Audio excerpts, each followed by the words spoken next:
Deixe-me lhe fazer uma pergunta. Quem está em sua vida hoje que você está tentando mudar?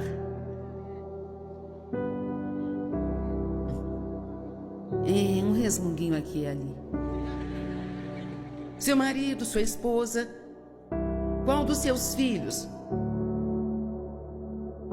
Sua mãe, seu pai, seu vizinho? Não podemos mudar as pessoas. Podemos orar por elas. Mas só Deus pode fazer um trabalho interno.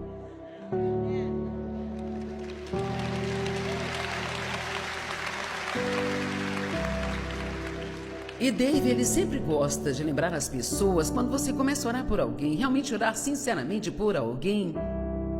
Primeiro, nunca peça a Deus para mudar a outra pessoa sem primeiro pedir-lhe para mudar você. Porque você não pode começar sua oração em espírito de orgulho. Deus, mude-os, mude-os, mude-os, mude-os, mude-os. Me lembro de quando eu estava orando para que Dave mudasse, sabe? E eu vivi orando isso, e eu era barulhenta. Deus, você tem que mudar o Dave. Eu não aguento isso por mais tempo. Deus, você tem que mudar o Dave. E Deus disse, o Dave não é o problema. Eu pensei, quem então? Só tem eu e ele. Eu vou te dizer uma coisa. Deus abriu os meus olhos e me mostrou como era viver comigo. E eu chorei por 3 dias. Então, alguns de vocês aqui que estão jogando a culpa nos outros, você pode escolher tirar 1 hora ou 2 e olhar para si mesmo. Talvez, só talvez. Ou talvez não. É fácil culpar todo mundo por nossos problemas, sabe? Tudo é sua culpa, sua culpa, sua culpa. Bem sabe, eu não agiria assim se você não agisse assim, assado. Mas cada um de nós é responsável por nosso próprio comportamento, não importa como o outro haja. Amém? Deixe-me dizer mais isso também. Pare de colocar nos outros a responsabilidade pela sua alegria. Vamos. Você não está me fazendo feliz.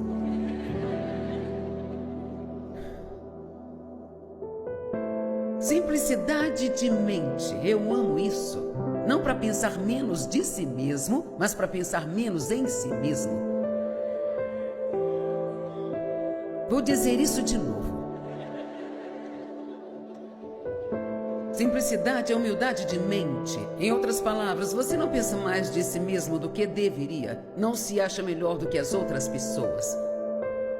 Na verdade, você realmente não tem a si mesmo em foco o tempo inteiro, sabe? Porque está ocupado pensando sobre o que pode fazer por outra pessoa. Agora, se você quer ficar tão feliz que mal consegue aguentar-se, apenas peça a Deus para trabalhar em você, para que você possa vencer o egoísmo. E não vai ser fácil, vai ser um projeto para a vida toda, mas nenhum de nós pode ser egoísta e feliz ao mesmo tempo. Veja, eu pensava, você é o problema, você é o problema, você é o problema. Eu até pensava que às vezes Deus era o problema. E o diabo era certamente o problema. Nós gostamos de jogar a culpa nele. Mas eu era o problema. Não significava que todos estavam fazendo tudo certo, mas o diabo ama quando consegue nos fazer olhar para todo mundo e ver o que há de errado com eles. Porque então não prestamos atenção ao que Deus está tentando fazer ou falar conosco. E assim então nada muda.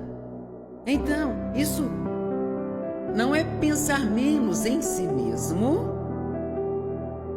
mas é pensar menos de si mesmo.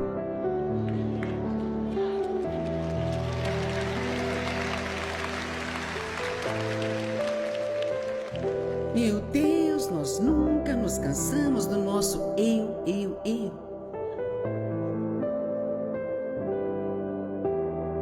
Se eu sou tudo o que eu tenho na minha vida, que vida lamentável é esta? Jesus, ele se humilhou. Sabia que quando ele lavou os pés dos seus discípulos, não havia mais trabalho que fosse mais humilde do que esse. O menor dos servos da casa era o que fazia esse tipo de trabalho, sabe? E assim em João 13, quando vimos a linda história de como ele tirou suas vestes e vestiu as vestes de um servo e pegou uma bacia com água, uma toalha e se ajoelhou e lavou os pés dos seus discípulos. Quando você chega até o verso 17, onde ele diz: agora, sabendo destas coisas, bem-aventurados são vocês se vocês as fizerem. E não significa necessariamente que temos que pegar uma bacia e lavar os pés de todo mundo. Ele está falando de ter uma atitude de um servo. A atitude de o que eu posso fazer por você, como eu posso ajudar você. O que teria acontecido? Quantos aqui são casados? Ok. O que teria acontecido se, quando você se casou, o seu objetivo fosse apenas ver o quão feliz poderia fazer a outra pessoa? Vá em frente e o quanto quiser. Mas veja, esperamos que os outros nos façam felizes, sabe? Não é isso, nós esperamos. Você não me fez feliz. E assim então, este era o primeiro pensamento que eu tinha. Bem, se eu não cuidar de mim, então quem vai cuidar? Bem, Deus. Pelo menos é o que ele diz. Mas para experimentar isso, você tem que esperar um pouco. E nada mudará por um tempo e o diabo lhe dirá que nada está funcionando. Que é melhor você ir e cuidar de si sozinho e é melhor dizer a eles que não vão tratá-lo assim. Se você acha que vai pisar em cima de mim, tira o seu cavalinho da chuva.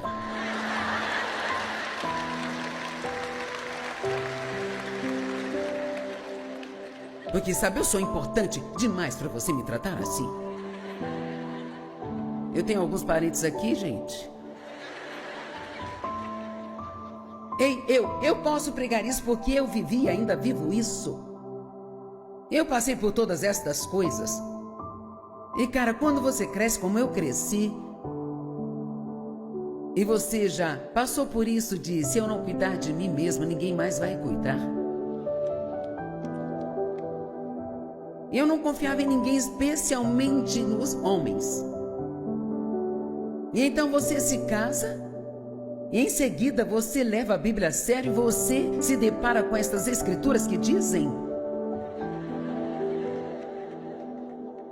que a esposa, ela deve se adaptar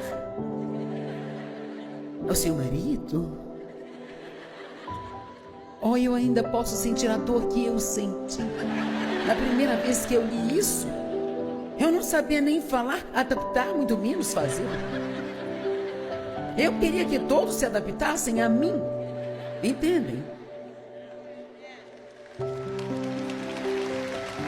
É tão doloroso abrir mão e confiar em Deus para cuidar de você. E é isso que eu estou te pedindo que você faça hoje.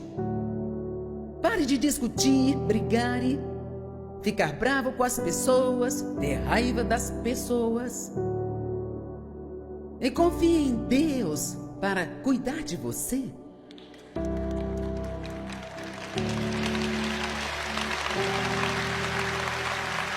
Quando você sentir que alguém te maltrata, acredite no que a Bíblia diz, que eu sou o seu vingador.